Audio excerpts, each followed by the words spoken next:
ça fait le buzz le premier point hein, de ça fait le buzz ñu jagleel que point boo xam ne depuis une semaine ça a tenu en haleine le Sénégal ah muy lu ñeel mbirum homosexuels yi particulièrement mbirum Pape Cheikh Diallo ak Djiby Dramé li waral ñu andi point bi mooy développement yi nga xam ne mbir mi daal di nag am ñu toppee leen gannaaw mbir yi nga xam ne toppale woon nañ leen ko muy trafic de drogue ak blanchiment de capitaux mu nekk loo xam ne gën na compliquer le dossier gën ko aggraver même mu nekk benn situation boo xam ne wala benn dossier boo xam ne jamono ji daal dina indi coow loolu ci biir réew mi waaye le fait nouveau bi nga xam ne daal nañ ko ci dégg c'est un chroniqueur judiciaire du nom de comment il s'appelle encore Pape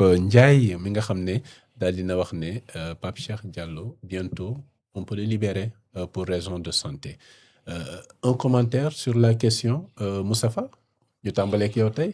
waaw jërëjëf Abdou Khadre bon bu ma déglee affaire bi. xam nga nu ma koy faral di waxee rek mooy en droit. Oui. Les actes que l'on pose dafa war a am une base légale. D'autant plus que on est en matière pénale bi nga xam si ni lu formel lañ gën a privilégié que leneen. Maintenant phénomène bi xam naa dinañ ci ñëw phénomène bu heurte la bu xawoon bu nekk ci place publique bi. mais ñu bari am ci choc ak mbégteel ci ñaari boor yëpp quoi. parce que ci ñi nga xam si ni tey ñoom la ñuy topp. beneen bi moom mooy ak li mu àndal surtout avec la propagation volontaire du VIH bi. maintenant buñ ne par exemple ku mel ni Pape Cheikh mën na am liberté provisoire pour raison de santé loolu da ngay dem nga xoolaat lan la ci code pénal ak code de procédure pénale daal di prévoir. lu mu prévoir. waaw li mu prévoir moom mooy ñaar. bu ñuy libérer nit ci wàllum santé.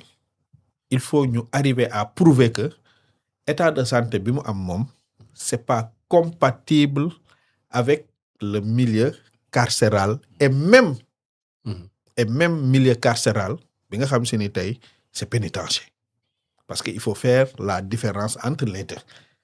parce que en matière carcérale ñoom am nañu seen hôpital. il faut ñu prouver ni kii état de santé c'est pas compatible avec la détention benn maanaam ñu dugal ko ci prison classique yi. deux que état de santé boobu noonu ce n'est même pas compatible avec milieu carcéral bi nga xam ne si ni tey hospitalier la. il faut que ces deux conditions soient cumulatives pour que ñu xool yan yeneen moyen la nit ki di nekkee en détention provisoire soit assignation à domicile wala liberté provisoire wala ñu takkal ko bracelet électronique. dans l'affaire Farba ñu si bari erreur boobu noonu lañ doon def c'est pas parce que am na produire nañu un certificat médical que loolu day lier forcément le juge parce que le pouvoir d'appréciation le juge bi nga xam si ni soit moo demandé expertise bi wala moom lañ ko andil mooy le juge d'instruction moom dafa am capacité di apprécier parce que c'est l'office du juge sinon jarul ñu fay teg juge nañu fa teg benn ordinateur muy choisir à sa place. mën na def recours à un spécialiste. waaw pour ñu def ko. pas seulement benn seule expertise mais ñu def 2 ba 3 pour xool évaluer précisément. ça arrivé. mais li ma la wax ni tey moom mooy condition bi il faut que. oui. son état de santé mu bañ a nekk loo xam si ni day compatible avec la milieu carcéral bi même. centre hospitalier bi nga xam si ni moom la ñu déjee dans ce sens. ok si ces conditions là sont réunies bu boobaa mën na am élargissement. c'est pas parce que da nga am maladie bi rek daal di koy def est-ce que ci lii ñuy xew ci ñi nga xam si ni jot nañoo dem peut-être doyen dina si ma si ñëw d'expérience. est-ce que il est le premier ci ñi nga xam si ni wax nañu dañoo am benn doomu jàngoro bu ñuy topp ñu nekk ci biir prison bi parce que à l'intérieur ils peuvent s'organiser. Ouais. c'est pour cela que peut-être dinañ ñëw ci ñiy wax ni nañu def loi bi nañ criminaliser. parce que am na benn situation bu bees buñ xamul woon boo xam si ni y a aucune loi bu ko jël en compte. muy lan. moom mooy le fait que une personne ñu koy topp ci wàllu homosexualité benn. deuxième chose ñu koy topp te ñu ni porteuru VIH. VIH la loolu nii suñu code pénal nii suñu code de procédure pénale nii la réglementation bi nga xam si ni tey moom mooy administrer naka la ñuy gérer les prévenus yi nekk en détention prévoir na ko donc il va falloir mu am une réadaptation de nos textes pour ñu méngale ko loolu parce que bu fekkee ni da ngay lutter pour deux choses le phénomène et la propagation de la maladie loolu nag il faut des conditions spéciales un traitement spécial boo xam si nii day adéquat ci situation bi nga xam si ni moom moo lié personne bi nga xam si ni moom la ñuy topp c'est pour cela que loolu il va falloir ñu approfondir la réflexion mais c'est pas parce que une personne est malade rek que forcément day bénéficier wu d'un élargissement loolu du condition bu automatique il faut ñu apprécier ko cas par cas ba ñu arriver à prouver que ni kii kat feebaram may ko mu nekk ci biir kaso waaye may ko mu nekk ci kaso boo xam ne si nii hôpital la il faut loolu mu am bu paree nag juge bi mën a def office am juge bi mën a def office am on a vu tey benn marche boo xam ne malheureusement il y a pas eu beaucoup de personnes marche boo xam ne c'est consacré une marche pacifique pour dire stop à la propagation volontaire du VIH, non à l'homosexualité, stop à la pédocriminalité. mu nekk loo xam ne c'est des Sénégalais qui l'ont organisé mu amoon tey est-ce que ces actions-là mën na conduire à ce que peut-être ñu en fait secouer les autorités publiques pour que mesures yi ñu ci war a jël yëpp ñu jël ko pour que mbir mi dakk rawatina Assemblée nationale. waaw xam nga tey marche bi déjà maa ngi féliciter les initiateurs. mais man su fekkoon amoon naa xalaat bu ma leen jox. c'est-à-dire que mënoon nañ ko gën a préparer ñu jël le temps ñu def ko. parce que je pense que si l'information était très bien véhiculée. voilà plateau bi laa ko yëgee. voilà xam nga buñ ko jaayoon. est-ce que nekkul un premier signal pour peut-être. baax na mais xam nga qu'à cela ne tienne mooy information bi na jàll.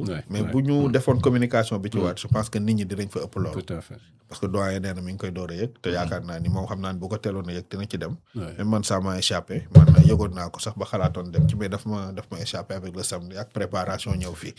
mais ñu ngi leen di féliciter ci courage bi ñu am ak constance bi. maintenant lii ce qui est déterminant dans cette affaire Abdou Khadre. mooy peut-être doyen mu ci expérience dina ci ñëw.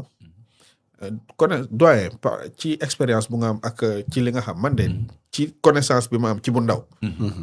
ni ma gisee fermeté bi ci appliquer ne serait-ce que loi bi nga xam si ni existe na même si loi bi dafa bari ay lacunes. ab gouvernement maa ngi koy door a gis.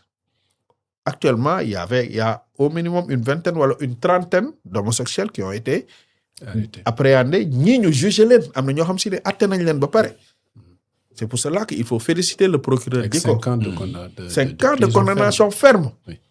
ñan la ñuy condamner 5 ans ferme. am na ñu njëkk a jàpp. il y a deux homos. ñooñu ils ont le maximum de la peine lañ leen door avec 3 millions d'amende dafa mel ni. ñooñu dañ leen a jàpp ñu nekkoon ci EBA. ñooñu dossier boobu moo précédé bii bu mujj bii bu ñoom bi ñuy wax Pierre Robert ak bu ñoom Pape Cheikh Diallo ak ñoom kii bi. mais lu mënti xew.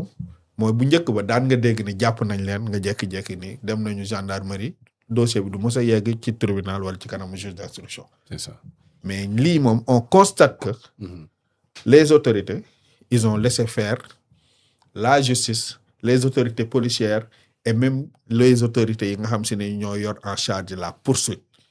te tout le monde sait que dossier yu mel nii pression bi mën na jóge fu nekk. ils ont été identifiés. ils ont été poursuivis ñenn ñi ngi ci détention provisoire. ñun ñi àtte nañ leen ba pare. donc loolu moom am na. maintenant beneen phase bi moom mooy li gars yi di tuddee criminalisation et je sais que même au niveau de ànd sàmm jikko yi y a eu une évolution. parce que les gens dem nañ ba xam ni ndeke criminalisation bi bu ñu ko toppee bu moytuwul erreur bi am ci loi bi nekk ci viol dinañu ci dal. parce que criminalisation sur le plan procédural automatiquement l'instruction est obligatoire. alors que parfois il y a des cas yoo xam si ni c'est tellement simple boo ko jàppee mën nga ko yóbbu flagrant délit nga àtte. parce que boo jàppee nit mu nekk di def acte bi. wala instruction bu gaaw. en matière délictuelle. waaw en matière délictuelle. maintenant ñoom li ñu mujjee woon ci bu ma juumul ci li ñu mujjee woon préconiser moom mooy. ñu durcir la peine. ba pare ñu élargir champ bi nga xam si ni tey mooy champ d'application wu loi bi ba ñu redéfinir certains termes ba nga xam si ni tey évolution bi daf ñu yóbbu foofu ñoom fi ñu ci tolloon entre temps mais jamono ji dafa changé mais Abdou Khadre bi ñuy andi la première loi di ko dugal di ko xalaat mais cette forme de propagation maladie MST wala IST yi maladie sexuellement transmissible wala les infections sexuellement transmissibles c'était pas prévu par la loi est-ce que jàpp ma ni est-ce que duñu waroon a toogaat ñoom ce phénomène là ñu introduire ko ba pare mu nekk benn circonstance aggravante mais dañ ko qualifier comme mise en danger de la vie d'autrui. waaw parce que loolu C'est prévu dans le. c'est prévu dans le code pénal mais il faut que la nouvelle loi là mu jël loolu en compte ba pare ñu changer aussi tamit pour man d'après mon ci ni ma ko gisee Oui. loi bi nga xam ne si ni tey moom moo régir naka lañ leen di gérer dans le milieu carcéral Ok. parce que mënoo ko xeex ci D'accord. biti Gestion bi dans le milieu Waaw. carcéral. Parce Pour qu'en mu bañ a réalité, am na- fee bañ a law ci biir. mooy quoi. am na nooy demee day law foofu moo tax il va falloir ñu xool ñoom ban surveillance la ñuy am comment naka lañ leen gérer provisoirement et bu ñu leen àtte lan mooy nekk sanction bi beneen bi ci gën a pire man pour man du ñi ñuy jàpp ñu koy def Oui. mais ñi inciter nit ñi Ok. ñu koy def te loolu tamit ñoom ils avaient prévu dans cette loi propagande bi ak programme yi ak lobby yi nga xam si ne ñoo ci nekk aussi bien les financements ñu koy jot pour man dañu war a am une loi bu am d'approche globale boo xam si ni lépp luy inciter nit ñi ñu dem ci loolu rek Oui. loi bi daf lay mën a saisir te ñu mën a anticiper ci loolu daal di koy tuer dans l'œuf. C'est ça daal di koy tuer dans le Clédor opinion boobu nga ci am wala yow nag ban regard ngay jeter si situation bi ak évolution bi mu am après dañ leen toppee trafic de drogue toppee leen blanchiment de capitaux ak tout ce qui s'en est suivi. waaw xam nga mbirum homosexualité au Sénégal année yi passé yëpp dafa mës a nekk débat surtout à cause de taxawaayu ànd sàmm jikko yi nga xam ni def na ci liggéey bu am solo dem nañu ci chefs religieux yi sensibiliser leen obtenir seen adhésion ci xeex homosexualité léegi nag lu bon rek lay àndal bu fekkee ne dafa ànd ak ay drogue ay blanchiment de capitaux parce que am na ay images yoo xam ni dañ koy jëndanteeg jaayante feebar boo xam ni dañ koy transmettre loolu day doon lu gën a